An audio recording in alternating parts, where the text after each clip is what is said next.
Kamu pelayan Tuhan yang diberkati Tuhan. Ya, Bapak Ibu Saudara, ini Pak Jonas dengan Ibu ini tinggal di Amerika. Kebetulan ini selama seminggu atau sebulan ya? Sebulan tinggal di Indonesia, habis ini nanti kembali lagi ke daerah mana, California ya.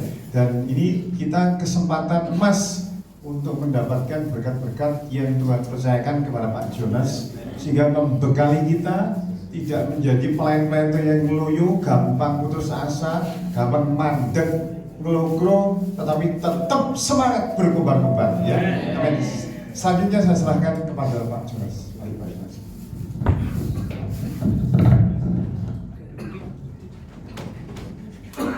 Shalom Bapak Ibu. Shalom. Saya senang tuh belum tadi. Ya, saya sudah sedikit 2 kali ya ke sini ya. Kalau dengan jemaat, tapi kalau sendirian beberapa kali sering mampir sini.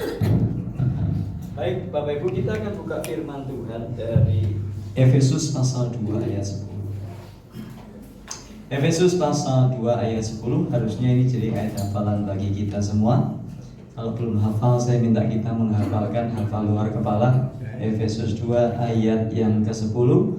Kita malam ini akan belajar tentang hidup dengan tujuan. Ayatnya ada ditampilkan, bisa? Ya.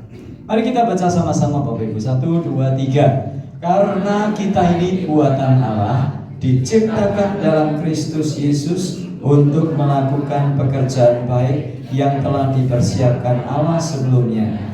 Ia mau supaya kita hidup di dalamnya. Bapak di surga, kami sudah membaca ayat ini. Biar Roh Kudus menolong kami untuk bisa mengerti, sehingga kami bukan hidup apa adanya, tapi kami hidup dengan satu tujuan. Kami hidup dengan satu goal dan rencana Tuhan genap atas hidup kami. Berbicara pakai mulut pipi lidah hamba-Mu, dalam Tuhan Yesus kami berdoa. Amin. Nah Bapak Ibu dikasih Tuhan, kalau kita membaca di dalam Efesus pasal 2, firman Tuhan berkata, karena kita ini buatan Allah, diciptakan dalam Kristus Yesus untuk melakukan pekerjaan baik yang telah dipersiapkan Allah sebelumnya. Ia mau supaya kita hidup di dalamnya. Nah, biasanya ayat ini jarang didengungkan Bapak Ibu ya. Biasanya yang didengungkan adalah Efesus 2 ayat 8 dan 9. Sebab oleh karena kasih karunia kamu diselamatkan oleh iman. Itu bukan hasil usahamu, melainkan pemberian Allah. Itu bukan hasil pekerjaanmu. Jangan ada seorang pun yang memegahkan diri. Nah, ayat ini biasanya dijelaskan waktu pelajaran baptisan, waktu apa ya, berkali-kali ditegaskan. Tetapi ayat 10 tidak ditegaskan. Padahal Efesus pasal 2 itu tidak berhenti sampai ayat 9. Efesus 2 dilanjutkan sampai ayat 10 dan seterusnya. Itu sebabnya banyak orang Kristen yang salah mengerti dan salah menafsirkan Efesus pasal 2 ayat 8 dan 9 dan berpikir bahwa mereka sudah diselamatkan. Berpikir bahwa mereka ya sudah, saya sudah diselamatkan. Keselamatan bukan karena perbuatan, keselamatan oleh anugerah yang kita terima melalui iman. Oke, kalau begitu saya sudah diselamatkan. Haleluya, puji Tuhan. Terus ngapain? Ya udah selesai, sudah diselamatkan. Itu sebabnya banyak sekali saya temukan Bapak Ibu, orang Kristen hebat kalau di gereja, tapi Senin sampai Sabtu nggak hebat lagi. Mereka berpikir bahwa karena ada Efesus 2 ayat 8 dan 9, maka selesai tugas kita setelah kita dibaptis. Ya sudah, pokoknya saya anggota gereja, saya orang Kristen, masalah hidup saya urusan lain. Yang penting saya sudah diselamatkan masuk surga. Karenanya, saudara, banyak orang Kristen Hari Minggu pelayanan, Senin sampai Sabtu utang nggak bayar, janji nggak ditepati, hidup sembarangan, sudah ya. Bahkan ada pendeta ditangkap KPK, sudah. Kenapa ya? Sudah diselamatkan, pokoknya masuk surga. Suami istri hidup berantem terus dari terbit matahari sampai pada masuknya, saudara. Terus ribut geger terus. Pokoknya hari Minggu ke GUP. Selesai urusan. Nah, kita lupa bahwa kita diciptakan oleh Tuhan itu dengan tujuan. Dan tujuannya bukan cuma ke gereja, cuma beragama Kristen, cuma sibuk dan aktif pelayanan. Karena kalau orang Kristen sibuk dan aktif, kalau sudah aktif pelayanan sudah cukup. Dan berpikir bahwa kehidupan Kristen, berpikir bahwa pertumbuhan iman itu diukur dengan pelayanan. Oh, bapaknya itu loh, dulu kalau ke gereja dulunya di belakang, sekarang sudah pelayanan. Dan kalaupun pelayanan, yang seringkali diukur dan ditimbang dan dinilai sebagai pelayanan itu yang di depan podium ini loh, yang di mimbar ini loh. Pelayanan-pelayanan yang lain gak direken. Kenapa? Itu sebabnya banyak orang, banyak anggota gereja rebutan untuk pelayanan mimbar. Kalau gak dijadwal, ngamuk. Musik juga gitu. Kalau gak dijadwal musik, dia gak ke gereja. Jadi dia ke gereja gak cuma kalau main musik. Saya rasa di sini pasti tidak ada. Pasti. Kalau ada pun pasti bertobat malam ini. Ada banyak gereja, saudara. Saya nggak terlalu setuju ya dengan istilah worship leader. Sebab worship leader itu Roh Kudus. Pemimpin pujian lebih cocok, saudara. Nah, banyak saya ngalamin sendiri Bapak Ibu ya. Banyak pemimpin pujian itu cuma ke gereja atau singer cuma ke gereja kalau tugas. Kalau nggak tugas nggak ke gereja mereka. Kenapa? Kenapa tuh bawa orang yang gereja? Orang tugas. Jadi dia hidup, dia jadi orang Kristen, tapi kehilangan fungsi dan kehilangan tujuan. Nah, saudara yang dikasih Tuhan, orang yang hidup tanpa tujuan sangat berbahaya. Saudara, segala sesuatu diciptakan dengan tujuan, betul? Ini mikrofon diciptakan dengan tujuan, betul ya? Untuk apa tujuannya? Bagian dari pengeras suara ini dimasukkan loudspeaker, amplifier dimasukkan loudspeaker, terus suaranya kedengaran. Saya tanya, ini mikrofon ini bentuknya bagus nggak? Bagus, saya bilang. Ini bentuknya kayak apa, Bapak Ibu? Pentol korek. Kalau saya pilih bentuknya kayak mundu, ulek. Kalau saya ulek sambil pecel pakai mic boleh nggak? Pakai mic ini? Nggak boleh. Lawang ini mic saya sendiri pun nggak boleh. Boleh nggak? Ini kalau ini mic saya pakai untuk ngulek sambil pecel boleh nggak? Boleh. Boleh, punya saya sendiri ya kan? Ya. Saya punya HP. HP fungsinya buat apa? Diciptakan buat apa? Komunikasi, WA-an, saudara ya, bagi-bagi firman gitu ya. Saya tanya, ini HP kalau saya pakai untuk ganjal pintu boleh nggak? Boleh, sudah pintar semua di rumah, HP mesti pintar kabeh. Boleh. Sudah bang punya saya sendiri. Ya. Kalau HP-nya Pak Thomas saya pakai untuk ganjal pintu boleh? Nggak boleh, punyanya Pak Thomas. Ini boleh karena ini punya. Saya tanya, ini loh Bapak Ibu, banyak orang Kristen kayak gitu. Kita ini punyanya siapa? Kita diciptakan dengan maksud dan tujuannya, tapi terlalu banyak orang Kristen yang menggunakan hidupnya bukan menurut tujuannya Tuhan. Nah, tadi kalau kalau mikrofon ini saya pakai untuk ngulek sambal pecel, kira-kira yang bikin mikrofon gimana? Kira-kira datang ke GUP gitu ya. Kira-kira responnya dia gimana, Bapak Ibu? Ngamuk dia, ngamuk, nangis, sedih. Nah, kira-kira kalau Tuhan menciptakan kita, tujuannya untuk apa? Terus kita pakai hidup kita untuk mau-maunya kita sendiri. Dan Tuhan melihat kita, kira-kira apa yang terjadi dengan Tuhan, saudara? Itulah sebabnya banyak orang yang hidup tanpa tujuan. Hidupnya ya gitu-gitu aja. Bangun pagi, terus mandi, makan, kerja. Kerja, terus pulang, mandi, makan, nonton TV, tidur. Terus bangun pagi, mandi, makan, kerja, ngopi, pulang, terus tidur, mandi dulu. Tidur, banyak yang enggak mandi, terus tidur. Hidupnya terus gitu, terus. Itu sebabnya banyak orang yang bosan hidup karena tidak tahu tujuan hidup.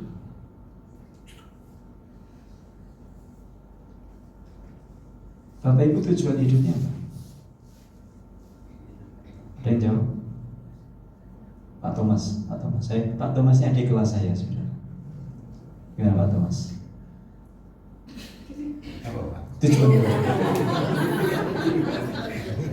Tujuan hidupnya apa? Memuliakan Tuhan, Pak. Apa bedanya tujuan sama cita-cita?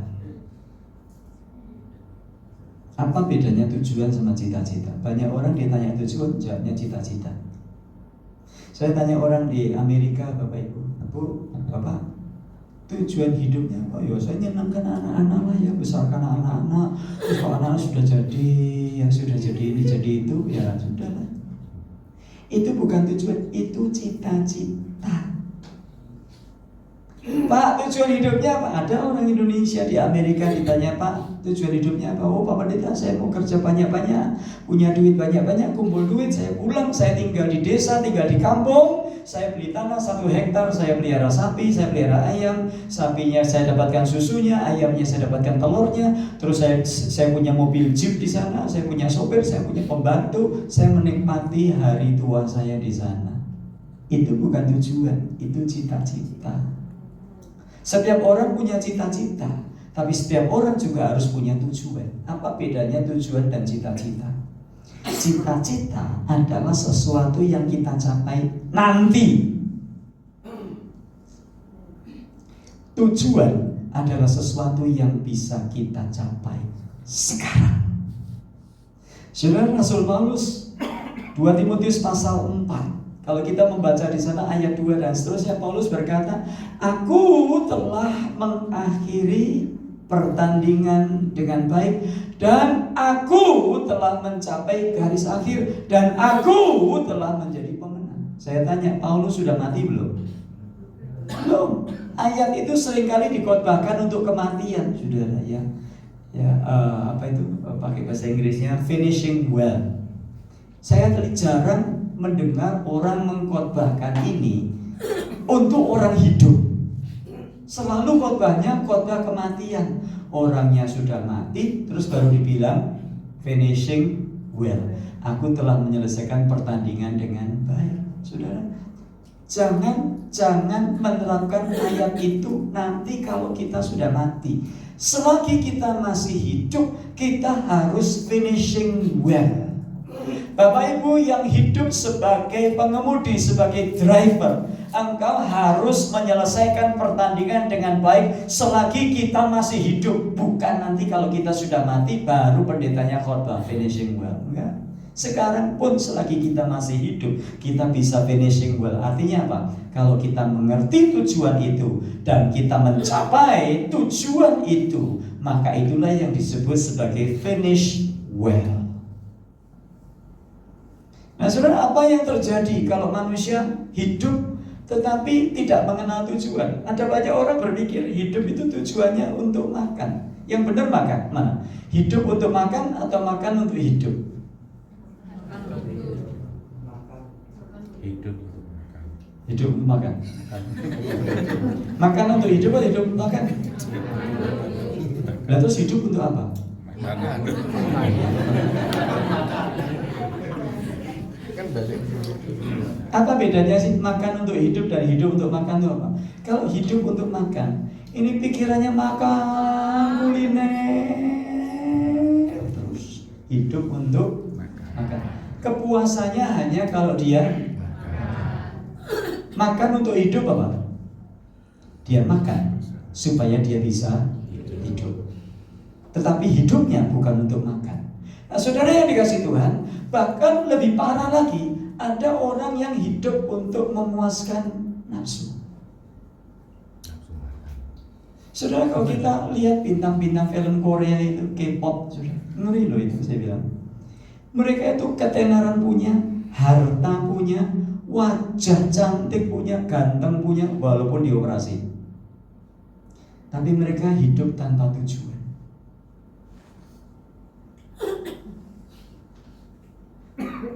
Nah, padahal pada waktu Tuhan Allah menciptakan kita, Alkitab berkata Kejadian 1 ayat 26 dan 27, maka Tuhan Allah menciptakan manusia menurut gambar dan rupanya. Artinya apa? Manusia diciptakan sebagai menurut gambar dan rupanya Tuhan, dan tentunya dengan tujuan yang Tuhan sudah tetapkan untuk saudara dan saya. Namun sayangnya banyak orang Kristen yang tidak jelas tujuannya. Itu sebabnya banyak orang Kristen cuma jadi follower. Orang ke kanan kita ke kanan, ya kan? Orang ke kiri kita ke kiri, ya kan? Orang ganti HP kita ganti HP. Terus orang pakai Matic, semua pakai Matic, saudaraku. Terus apa lagi? Itu yang namanya Kristen musiman. Cuman ikut-ikutan, follower. Tidak pernah menjadikan dirinya di-follow oleh banyak orang, tetapi dia hanya puas jadi follower. Kayak orang nari Maumere itu, pernah ya? Nanti kapan-kapan Pak Arif ngajarkan tahu tari Maumere itu. Putar ke kiri, sekarang putar nona manis, putarlah ke kiri, ke kiri, ke kiri, ke kiri dan ke kiri, ke kiri, ke kiri manis. Terus sekarang kanan nih, nona manis, putarlah ke kanan, ke kanan, ke kanan, ke kanan dan ke kanan, ke kanan, ke kanan manis. Saya tanya, kalau ikut tari Maumere, ke kiri, semua ikut ke kiri kan? Kalau ke kanan sendiri gimana? Bahasa Inggrisnya weird, wagu, aneh. Nah, banyak orang Kristen tuh hidupnya kayak gitu sudah. Cuma ikut arus. Arusnya lagi apa ya? Oh ya ini, ya ikut arus. Ke kiri, ke kiri, ke kiri, ke kanan, ke kanan, ke kanan, ke kanan, ke kanan.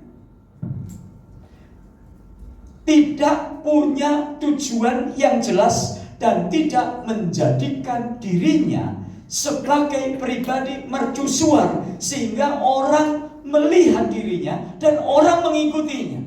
Tapi kita cuma puas ngikuti, ikut terus ikut sana, ikut sana. Nah, mari kita lihat, mari kita belajar hidup itu untuk apa, Bapak Ibu? Apa tujuan hidup kita? Nah, untuk memahami tujuan hidup, maka memahami tujuan hidup yang pertama dimulai dengan mengenal siapa kita ini.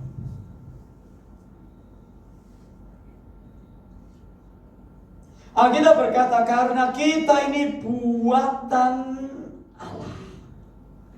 Kita ini buatan Allah. Bahasa aslinya poema, karya seni yang luar biasa dari Tuhan Allah kita. Dan karenanya kita bukan diciptakan dengan sembarangan. Kita bukan hasil dari evolusi, tapi kita diciptakan oleh Tuhan Allah. Dan karenanya kita adalah makhluk yang mulia, karena kita diciptakan sempurna, serupa dengan gambar Allah. Kita bukan hasil kecelakaan. Walaupun mungkin ada banyak orang yang lahir karena hasil dari kecelakaan, tapi bagi Tuhan, kita bukan ada karena hasil kecelakaan. Tuhan menciptakan kita. Nah, kalau kita ini buatan Allah, berarti kita itu milik Allah. Kita bukan milik diri kita sendiri. Tapi banyak kita nggak peduli dengan hal itu. Kita pikir diri kita ini milik kita sendiri. Terus kita boleh lakukan apa saja yang kita mau. Sampai ada lagu itu kan, lu ngomongin gue bodoh amat, kan gitu. Kenapa? Dia nggak sadar bahwa dia itu diciptakan Tuhan. Dia adalah buatan Allah. Dan dia dikatakan bahasa Inggrisnya workmanship, diciptakan sebagai karya yang luar biasa dari tangan Tuhan sendiri. Lepas dari siapapun kita. Kadang-kadang kita berpikir gini Bapak Ibu. Saya tadi di Ngawi sempat mampir di toko itu loh Pak, Matahari apa ya? Matahari ya? Bukan. Tadi di Ngawi itu di Solo ya? Saya di Solo. Saya mampir di Solo gitu saudara. Saya biasa kalau ngasih tukang parkir itu saya lebihin Bapak Ibu. Setelah saya dimuridkan saya bertobat. Dulu saya hobinya berantem sama tukang parkir.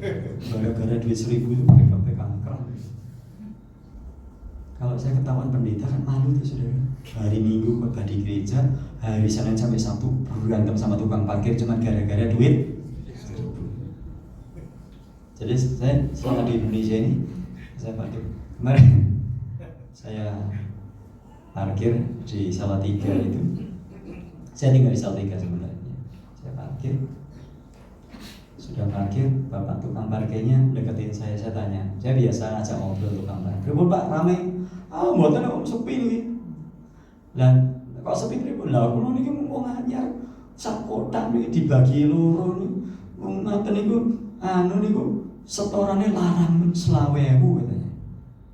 Nah terus jenengan nek setoran pripun? Nek dereng 20.000 nggih nunggu sampai sak kebae 20.000. Nek punjul kula pek. Niku badine kula. Terus dia bilang gini, niki motor tua. Nek kok kempling ya. Saya pakai mobil Kijang tahun 95. Saya sebut itu mobil buah roh. Karena tidak bisa banter, penguasaan diri, kecepatannya cuma 100, lebih dari 100 nggak bisa. 100 pokoknya kesabaran, kasih sukacita, damai sejahtera, kesabaran, kemurahan, kebaikan, kesetiaan, kelemahan, lembutan, penguasaan diri. Jadi kalau menyelip lihat belakang dulu, ada bus Pajero atau Fortuner nggak? Sudah saya lihat dulu. Kalau ada saya menguasai diri dulu di belakang. Ya, saya dari Gombong sampai Semarang, berangkat dari Gombong siang sampai malam, sampai Semarang malam. Udah, bapaknya cerita gitu. Niki motor tua yang kempling ya om, yang dirawat. Lah jenengan kok seneng niki to om? Lah iya tuh Pak. Timbangannya nyupir motor Avanza, Sigra, terus Stargazer, opo-opo meneh. Lah niki ora nyicil. Nek motor liyane bisa nyicil, saya bilang gitu. Terus dia bilang, wah puji Gusti, belum jenengan tiang Kristen tau nggih Pak. Ulang anggota nih gereja ngono ya sudah. Pulang saya kasih 25.000 sudah. Orang Kristen itu tahu tujuan hidup harus Orang Kristen tahu tujuan hidup bukan gini. Kisah Rasul 20:35. Terlebih berkat, terlebih berbahagia memberi daripada. Tadi juga gitu Bapak Ibu. Saya lihat di Solo itu, saya kasih duit 5.000. Dia nunggu ngasih nyari duit. Kok kayaknya nggak ada duit, sudah kembali 1.000 kan? Saya bilang, Pak, pun betul usah susuk, Pak. Saya bengok itu tetap gini-gini terus, bro. Terus ngasih duit saya gitu, buat urusan. Ternyata dia itu bisu. Bapak Ibu kita kadang berpikir kan, kalau bisu tuli ini tujuan Tuhan gagal dalam hidupnya. Jadi siapapun Anda dan saya, ada kurang pendengaran pun, kurang penglihatan atau kurang penciuman, kurang apapun, jangan pernah berpikir bahwa tujuan Tuhan tidak genap dalam hidup kita. Haleluya. Amin. Ada seorang penyanyi, saudara, pada waktu lahir umur 6 minggu, dokter salah merawat dia, saudara, sehingga dia ini buta. Dia buta. Dan orang berpikir ini masa depannya suram, umur 6 minggu buta. Apa yang dia bisa lakukan? Gak bisa apa-apa, saudara. Tapi di dalam kebutaannya, dia bisa melihat apa yang mata normal tidak bisa lihat. Dia bisa melihat kasih Allah. Dia mulai menulis lagu, saudara, satu persatu. Dan sampai akhir hidupnya, dia sudah mengarang 8.000 lagu rohani. Dia adalah Fanny Crosby yang dikenal dengan lagunya Yesus, Yesus, dengar doaku, janganlah Tuhan lalui, berilah berkat. Dia berdoa minta Tuhan supaya dia bisa melihat. Tapi sampai akhir hidupnya dia gak bisa melihat. Orang berpikir rencana Tuhan gak genap atas hidupnya. Tapi Fanny Crosby terus melakukan apa yang orang lain tidak bisa lakukan. Dia sadar dia diciptakan dengan tujuan. Nick Vujicic lahir tanpa tangan, tanpa kaki. Dia sempat berkali-kali mau bunuh diri. Sampai suatu kali dia diubahkan, dijamah oleh Tuhan. Hari ini Nick Vujicic sudah keliling dunia. Seluruh negara-negara di dunia dikelilingi. Dan dia menjadi pembicara yang handal, hebat, walaupun tidak punya tangan, tidak punya kaki. Dia bisa berenang, dia bisa gosok gigi, dan dia punya istri. Istrinya cantik sekali, saudara. Bahkan dia punya anak. Saudara, kita nggak seperti Nick Vujicic, kita nggak seperti Fanny Crosby, kita lebih dari itu. Dan Tuhan punya tujuan karena kita ini buatan Allah. Yes. Bapak Ibu saya lihat di sini ada beberapa yang sudah lanjut usia. Kita kadang-kadang sudah lanjut umur, kita terus nggak ngapa-ngapain ya Bapak Ibu ya. Ayo Pak, komsel, sing nom-nom mawon gitu. Mari Bu, kor. Biar yang muda-muda saja Pak, saya sudah umur. Bahkan saya buka kelas-kelas pemuridan Bapak Ibu. Biasanya orang-orang lanjut umur kalau suruh menghafal apa, ayat bilang gini, Pak Pendeta maaf ya sudah faktor U ya, jangan suruh saya menghafal ayat. Suatu kali ada seorang murid yang seperti itu. Saya bilang, Om sudah menghafal ayat Om minggu lalu. Kan saya sudah bilang, saya ini sudah tua, saya tidak bisa menghafal ayat, faktor U. Saya bilang, Om di depannya Om ada Alkitab, ada, buka Om. Oh ya. Terus apa Pak? Coba dibaca Efesus 2:10. Ayat hafalannya Efesus 2:10.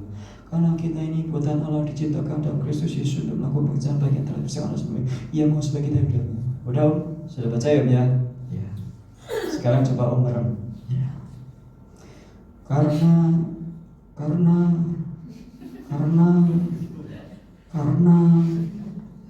Om, mulai Om. Baca lagi Om. Oh ya, karena kita ini buatan Allah. Merem lagi dia. Enggak, saya suruh merem lagi. Karena kita ini buatan Allah.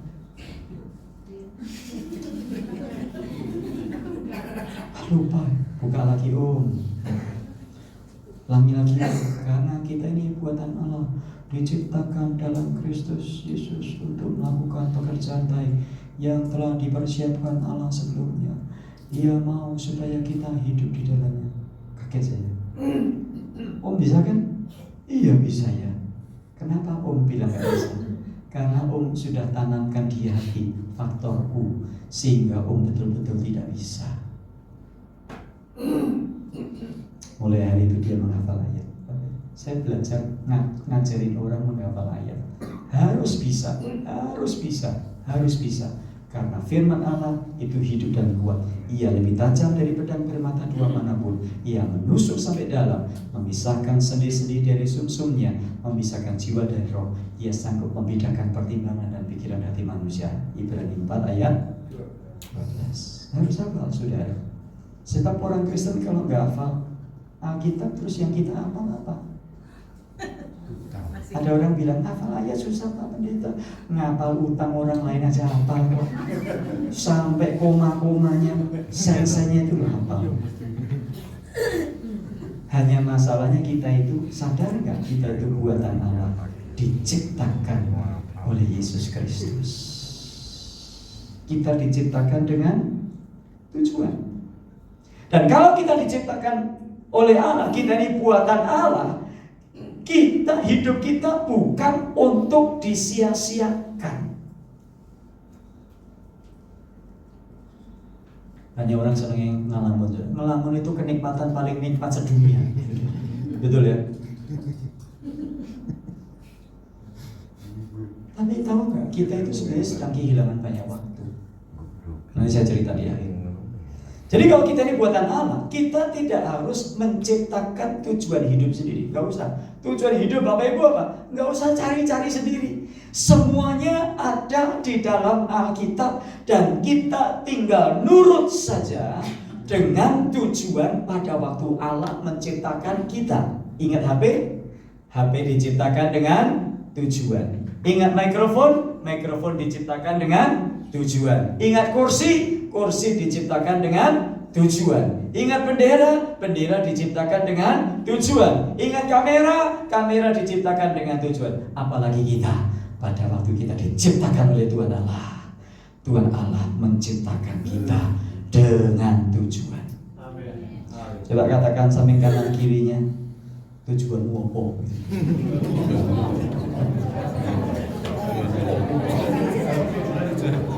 Nah, sekarang balas gantian. Lah kowe opo gitu.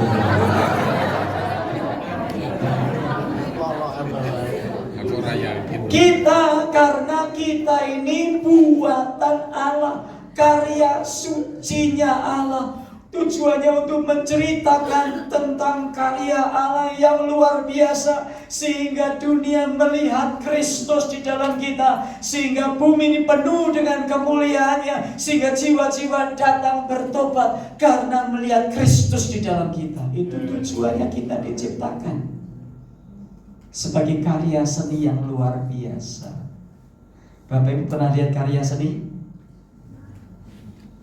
Salah satu karya seni yang luar biasa itu, gak usah jauh-jauh ke Borobudur, itu karya seni manusia yang luar biasa. Yang Bapak Ibu mau ke Borobudur terus ngapain?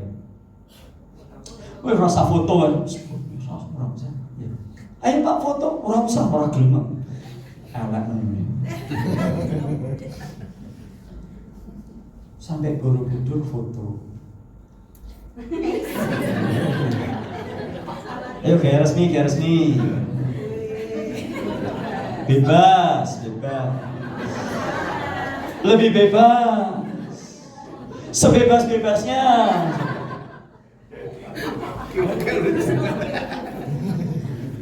Sama, kita ini karya seni Tuhan Allah. Pada waktu orang lihat kita, harusnya orang lihat keindahan Tuhan, sehingga orang tidak lagi bisa menolak Kristus, karena kita menceritakan perbuatan yang besar. 1 Petrus 2:9 ingat? Jangan Pak Pendeta, Ibu Pendeta. 1 Petrus 2:9. Sekian banyaknya gak ada yang hafal. Luar biasa. 1 Petrus 2:9.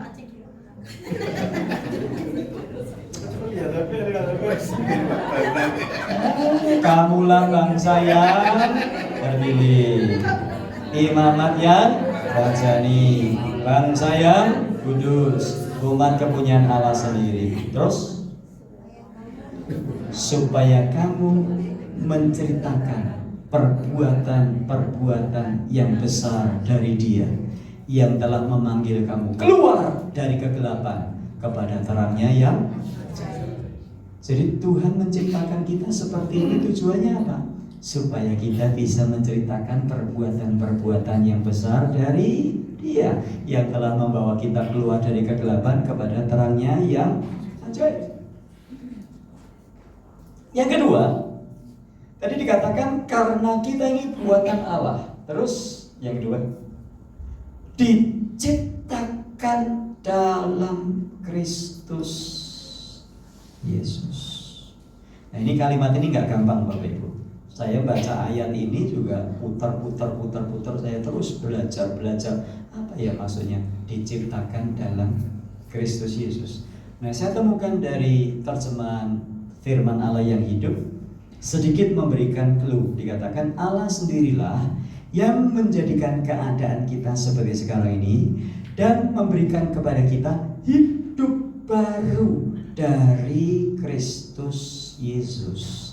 Jadi kita diciptakan, kita dibuat oleh Allah sendiri, buatan Allah. Terus kita dilahirkan baru dalam Yesus Kristus. Artinya apa? Kita punya identitas yang berbeda dengan dunia. Artinya apa? Tujuan hidup kita beda dengan orang dunia. Karenanya cara hidupnya juga berbeda. Orang dunia cari duit, orang Kristen cari duit ya? Enggak, sama bilang enggak tadi. Orang dunia kerja cari duit, orang Kristen kerja cari duit enggak? Kalau ada yang bilang enggak, bilang saya. Kasih saya aja duit. Bedanya apa sama orang dunia? Kita sudah dilahirbarukan, kita sudah dipilih, kita sudah ditebus, kita sudah dimeteraikan oleh Roh Kudus, kita sudah diangkat sebagai anak, kita sudah dilahirbarukan, dan kita mendapat jaminan hidup kekal. Orang lain? Enggak. Makanya orang lain hidup cari uang karena memang tujuan hidupnya cari uang. Yang dicari hanya dunia. Apa yang dicari orang? Apa yang dicari orang? Apa yang dicari orang siang, malam, pagi, petang?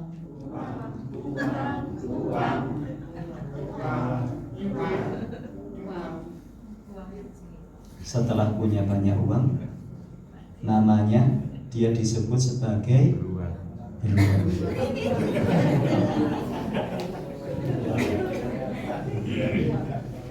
Nah, kalau kita cari uang buat apa? Nah ya buat hidup, terus buat apa lagi?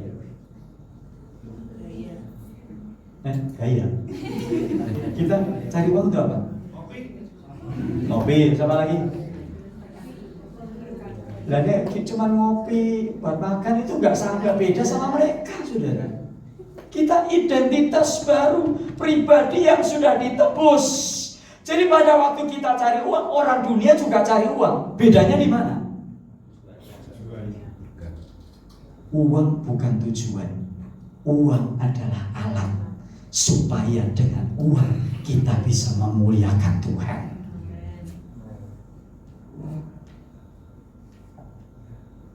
Nah, orang dunia pakai segala sesuatu untuk dapat uang. Sama, orang Kristen yang belum lahir baru ke gereja untuk dapat cari Yesus supaya dapat uang.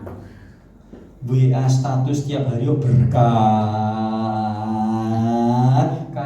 kayak takut kalau nggak diberkati. Orang Kristen sudah diberkati. Pelayan-pelayan Tuhan, ada banyak pelayan-pelayan Tuhan di gereja sekarang bayaran semua. Kalau nggak dibayar, nggak mau main musik. Sudah gitu petentang-petenteng juga. Saya bisanya 15 menit sebelum kebaktian. Mau apa? Bahasa Inggrisnya take it or leave it.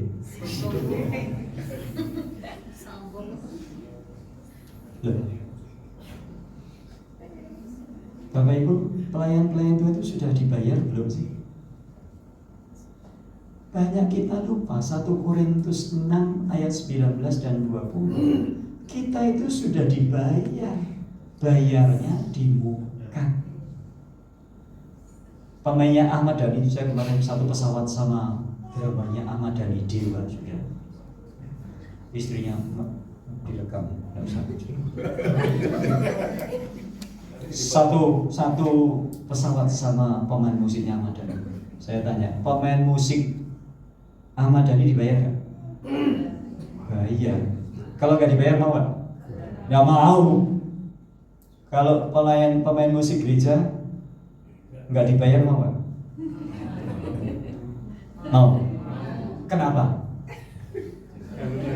Sudah lunas sebab kamu telah dibeli dan harganya telah lunas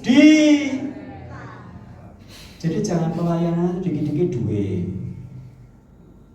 Ya, duit. Saya pelayanan nggak cari duit. Tanya sih saya. Saya sengaja seminar saya di Purwokerto, saya nggak bayar. Benar, saya bikin sendiri.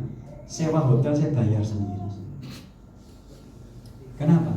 Kalau semua dihitung bayaran, kapan kita itu bisa memberkati dunia ini? Kapan dunia itu bisa melihat Kristus dalam kita?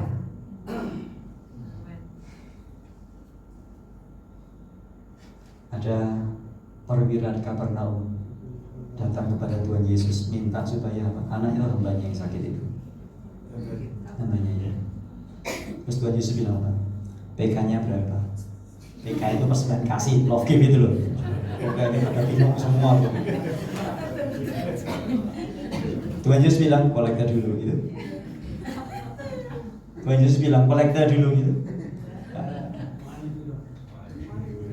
Kenapa? Sudah.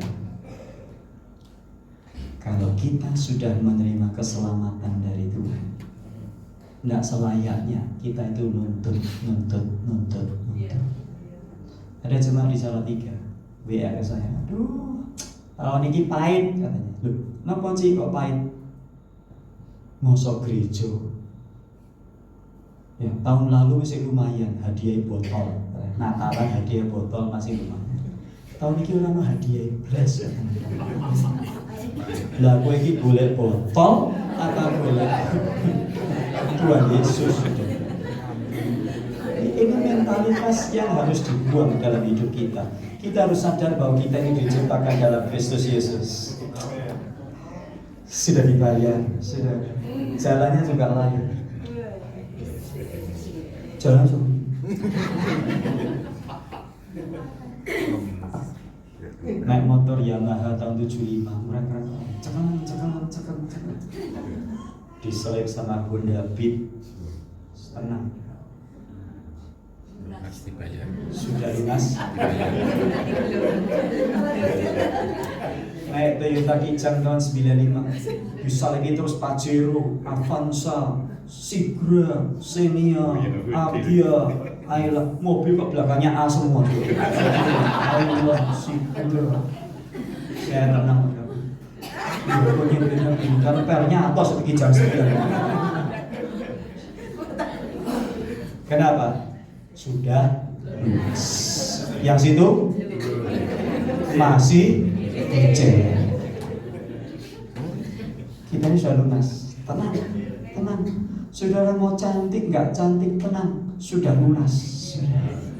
Ada banyak orang kelihatannya sedih banget kalau nggak cantik, sudah diajak selfie aja ngumpet-ngumpet. Tunjukkan wajahnya. Orang lain cantik, Luna Maya cantik, tapi belum. Kita sudah hidup. Biarpun Roman masih ngontrak, tenang. Orang lain beli rumah. Kita ngontrak dari hari ke hari. Tenang. Percaya diri karena kita punya Kristus dan harganya sudah. Saya dulu dihina, saudaraku, saya kecil itu penuh dengan hinaan. Itu saya ke Om Bianek mana tadi? Pak Stefanus mana tadi? Ada ya? Ada ya? Dia tahu keluarga saya. Boleh, itu Pak Stefanus. Pak Stefanus itu tahu keluarga saya. Saya itu dulu, saudara, itu ada toko buku di dekat Reksa itu ada toko buku. Saya ditanya, Nyonya, ya, manggil saya kan Nyonya. Kamu tuh anaknya siapa toh?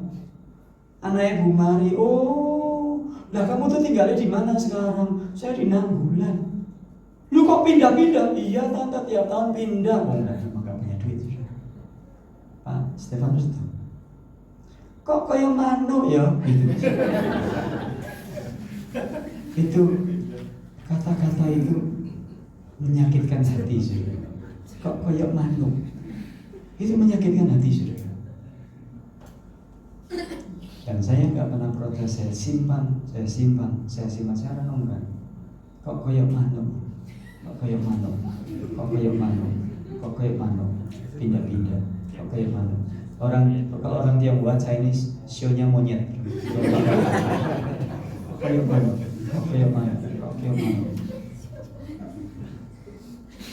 Tapi hari ini saya bisa melihat apa yang menyakitkan itu.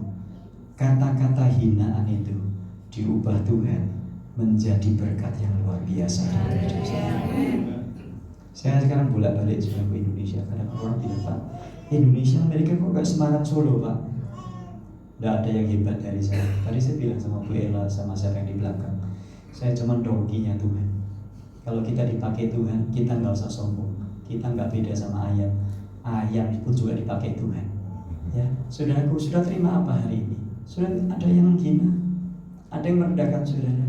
Nggak usah sakit hati, terima dengan sukacita. Karena kita percaya bahwa kita dilahir barukan di dalam Kristus Yesus. Gitu loh saudara. Jadi jangan jadi orang Kristen yang nggak punya pengharapan. Hidup tampil beda karena kita punya tujuan hidup, saudara. Nah, bagian yang ketiga, kita diciptakan dengan tujuan. Karena kita ini buatan Allah. Ayo sama-sama ya, mesti hafal. Karena kita ini buatan Allah, diciptakan dalam Kristus Yesus untuk melakukan pekerjaan baik yang telah dipersiapkan Allah sebelumnya. Ia mau supaya kita hidup di dalamnya. Lumayan, hari ini sudah hafal satu ayat. Tinggal teruskan lagi. Ditampilkan tadi. Jangan ya, Bapak belajar menghafal. Apapun belajar, hafal. Kita ini buat Allah diciptakan dalam Kristus Yesus untuk melakukan pekerjaan yang sudah dipersiapkan Allah sebelumnya. Ia mau supaya kita hidup di dalamnya. Di dalam apa? Di dalam apa? Coba sekarang ditampilkan lagi ya tadi. Ya. Ia mau supaya kita hidup di dalamnya. Di dalam apa? Di dalam apa? Bukan di dalam Yesus. Di dalamnya. Di sini bicara tentang pekerjaan baik. Jadi melakukan pekerjaan baik seringkali orang salah kutip. Bilangnya perbuatan baik, bukan perbuatan baik, pekerjaan baik. Jadi Allah menciptakan kita dan menebus kita melalui Kristus Yesus untuk kita melakukan tujuannya. Tujuannya apa? Melakukan pekerjaan baik yang telah dipersiapkan Allah sebelumnya. Dan Ia mau supaya kita hidup di dalam pekerjaan baik itu. Artinya apa? Pekerjaan baiknya bukan pekerjaan baik bukan cuma sekali, Tapi sepanjang umur hidup kita melakukan pekerjaan baik. Apa itu? Saudara, saya baca bagian ini juga bingung lagi, saudara. Apa yang maksudnya melakukan pekerjaan baik? Nah, saya dulu sekolah Alkitab ya, masih ingat. Kalau kita sekolah Alkitab diajari, kalau ayat-ayat yang kita perlu arti, cari di konteks dekat. Konteks dekat itu kalau Efesus ya Efesus gitu. Kalau nggak ketemu, cari di konteks agak jauh. Sudah, konteks agak jauh itu tulisan-tulisan Rasul Paulus. Nggak ketemu, sudah. Pekerjaan baik dimaksud apa? Terus kalau nggak ketemu konteks agak jauh, cari di konteks yang jauh. Perjanjian baru. Saya cari pekerjaan baik itu apa? Nggak ketemu. Terus diajarin lagi, kalau konteks agak jauh, konteks jauh nggak ketemu, cari di konteks yang jauh banget. Sudah, saya belajar dari Alkitab, ketemu Yesaya 43 ayat 7. Umat yang kusebut dengan namaku, yang kuciptakan untuk kemuliaanku, yang kubentuk dan kujadikan. Pas seperti Efesus 2 ayat 10. Kalau begitu diciptakan melakukan pekerjaan baik apa? Diciptakan untuk kemuliaannya Tuhan. Nah, kalau kita bicara memuliakan Tuhan, seringkali salah mengerti. Memuliakan Tuhan itu bukan nyanyi, Bapak Ibu. Memang ekspresi memuliakan Tuhan itu nyanyi. Memuliakan Tuhan itu apa sih? Hidup yang melakukan kehendak-Nya. Hidup yang melakukan tujuan sehingga dunia melihat Kristus dalam kita, sehingga kita memuliakan namanya. Saudara, lagi kalau sudah bicara masalah memuliakan namanya, seringkali orang itu berpikir ya udah jadi pendeta. Nggak perlu, saudara. Nggak usah semua jemaat GUP berbondong-bondong jadi pendeta. Nggak usah lah, jemaatnya sombong. Memuliakan Tuhan itu gimana sih? Roma 12 ayat 1. Persembahkanlah tubuhmu sebagai persembahan yang hidup, kudus, dan berkenan kepada Allah. Itu adalah persembahan, itu adalah ibadah, itu adalah penyembahanmu. Your reasonable worship. Itu adalah ibadah yang setiap hari. Hiduplah memuliakan Tuhan. Kalau jadi guru, jadilah guru yang memuliakan Tuhan. Kalau jadi driver, jadilah driver yang memuliakan Tuhan. Saya nggak ada apa-apa itu Pak, saya cuma ibu rumah tangga itu. Jadilah ibu rumah tangga yang memuliakan Tuhan. Gak harus semuanya jadi pendeta. Tetap di dalam pekerjaanmu, tapi asalkan itu memuliakan Tuhan. Jadi jadilah pedagang yang memuliakan Tuhan. Pedagang memuliakan Tuhan itu gimana? Zaman dulu ada timbangan kodok. Jadi ada kodok mengenai kodok. Timbangan kodok tahu Bapak? Yang ada mancungnya itu. Terus biasanya pedagang-pedagang itu apa yang dilakukan dengan timbangan kodok biasanya? Hah? Diganti pinter kabeh.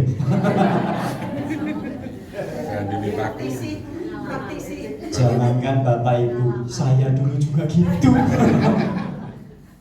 Saya dulu kontrak di satu tempat ya Pak Bianek tahu ya, di Margosari. Saya itu rumahnya sudah ada tempat untuk warungan.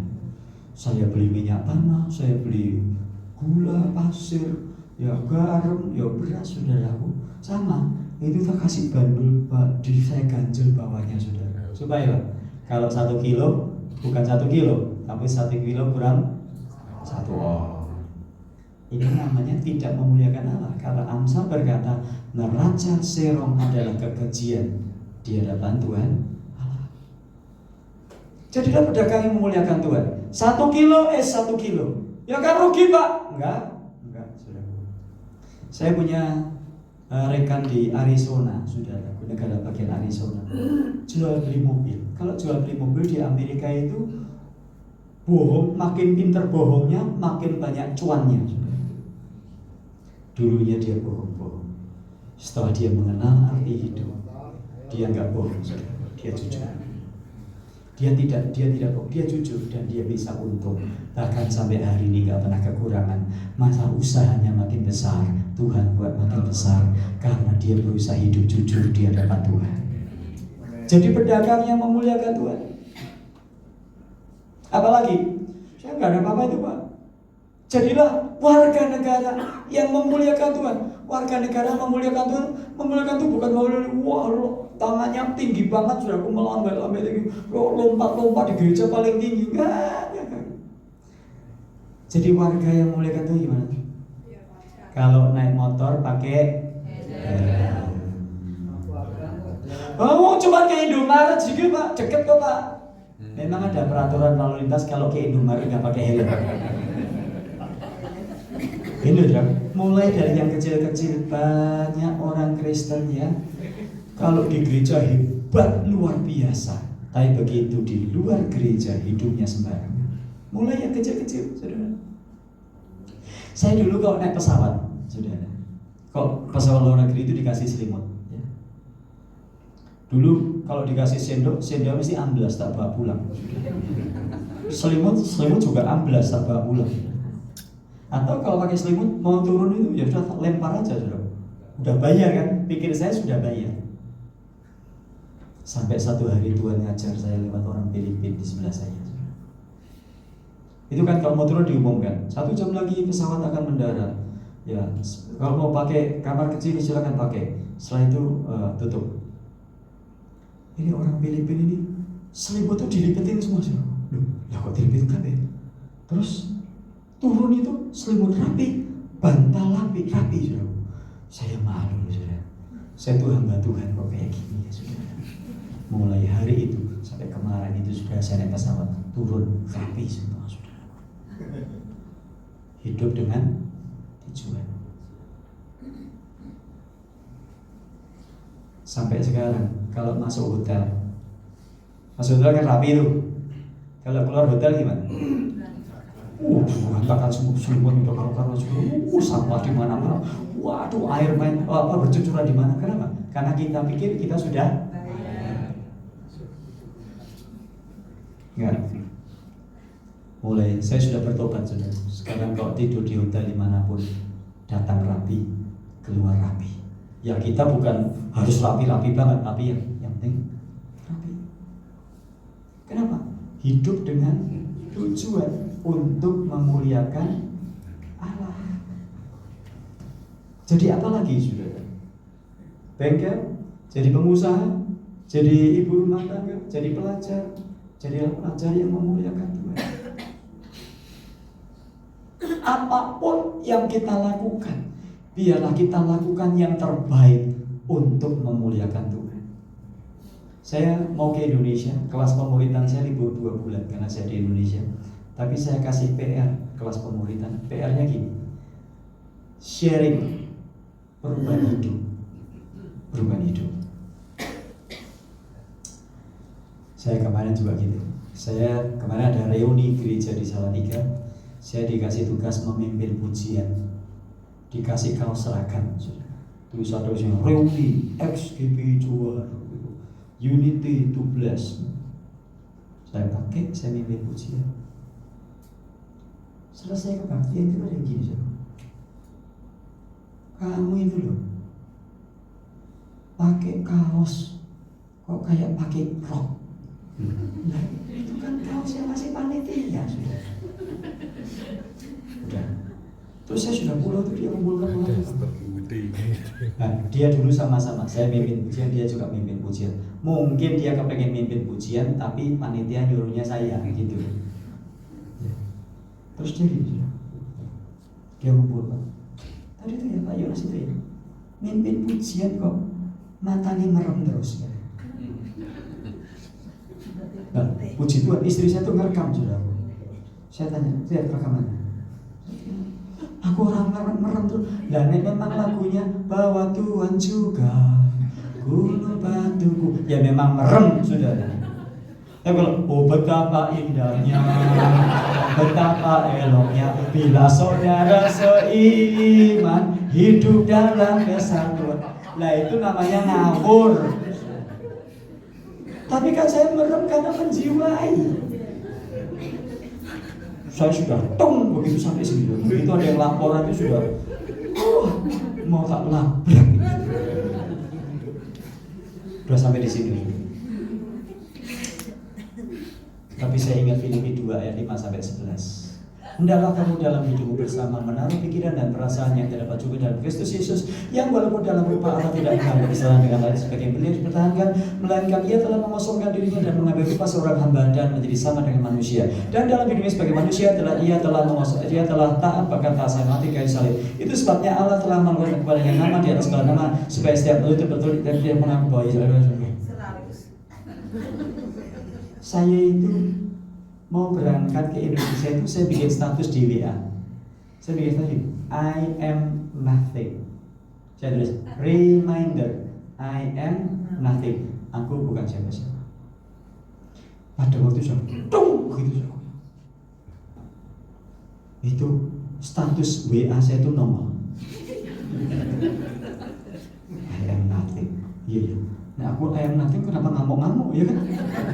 Mau diomong kaosnya kayak rock ya wes band gitu. Terus mau dibilang merem-merem ya wes band gitu. Susahnya apa? Ya.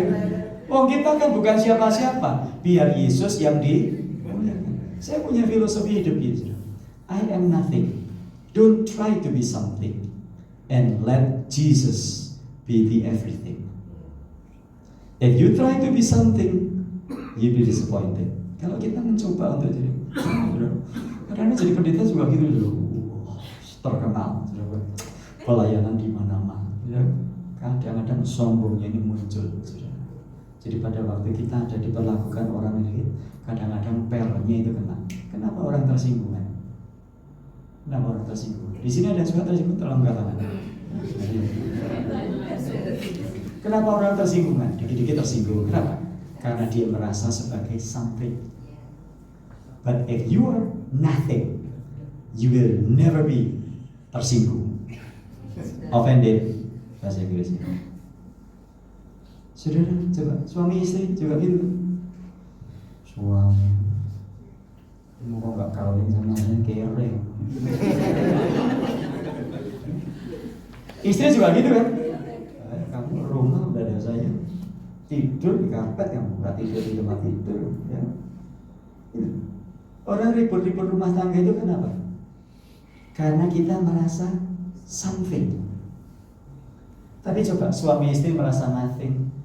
Merasa berarti. Ya, merasa paling hebat, paling top. Merasa paling hebat, berjasa. Kadang di gereja juga gitu. Coba gereja itu tidak ada saya. Coba main musik saya tidak datang. Tumplak ting.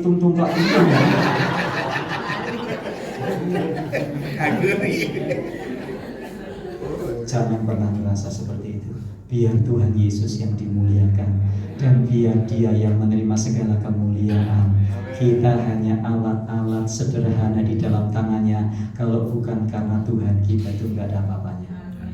Kita ada apa-apanya. We are something because Jesus, He is something that He is in our hearts. Itu yang membuat kita something, bukan karena something dari kita. Jadi mulai hari ini gak ada yang tersinggung ya. Pemimpin PKS gak ada yang tersinggung ya. Gak ada yang tersinggung pindah gereja ya. Ada yang sudah tukut-tukut siap-siap pindah gereja karena Bu Ella. Stop. Jangan tersinggung. Besi menajam besi. Manusia menajamkan besi. Nggak gampang sebenarnya. Tapi ya, saya punya juga filosofi hidup ini. Every moment is a test. Setiap peristiwa adalah satu ujian dari Tuhan. Menang nggak kita? Saya sama suami, sama istri juga kadang-kadang. Bukan berarti pendeta itu nggak pernah berantem. Saya tanya istri, pernah berantem?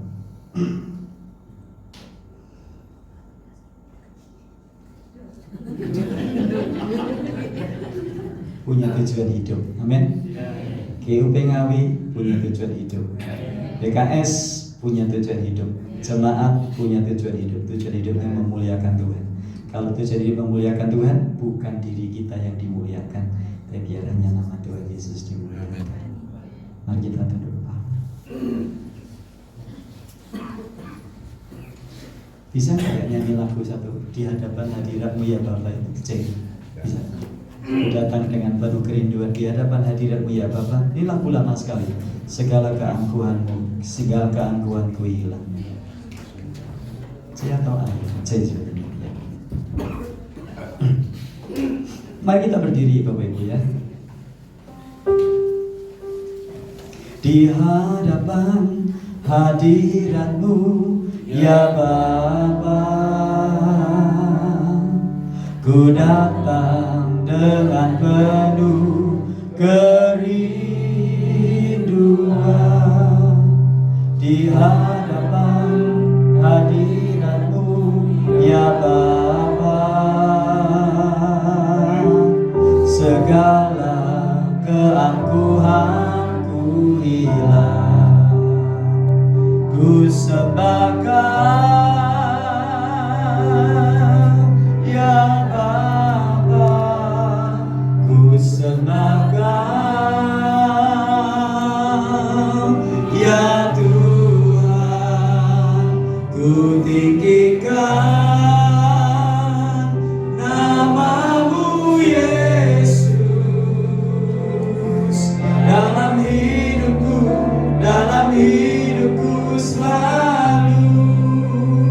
Lagi di hadapan hadirat-Mu ya Bapa,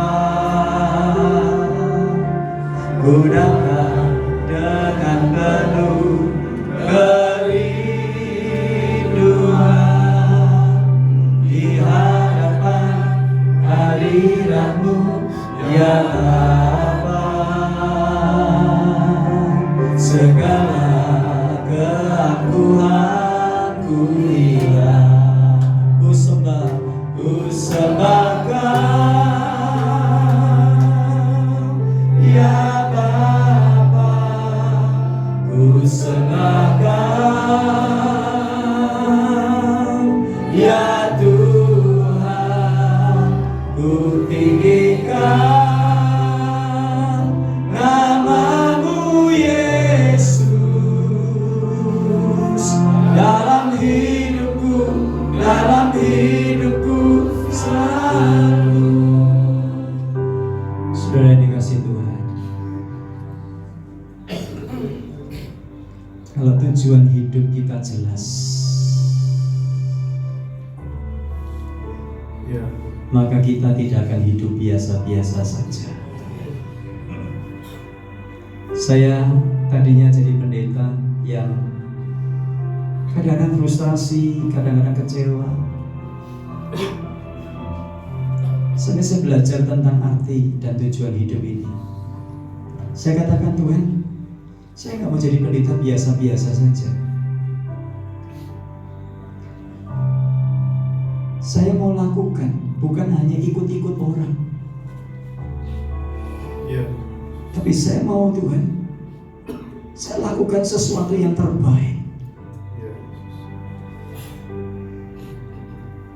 Saya mulai bikin video pengajaran yang dulu sempat ditayangkan di Radio El Shaddai. Saya bikin video pengajaran Injil Matius, Yohanes, Roma, Yakobus, Efesus, 1 Petrus, 2 Petrus, Yudas, Wahyu, Kisah Para Rasul. Sampai hari ini ada 1225 video.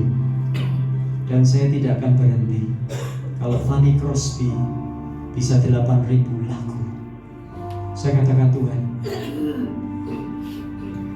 saya mau buat, bukan supaya saya menonjol, bukan cari uang, tapi saya mau memberkati banyak orang.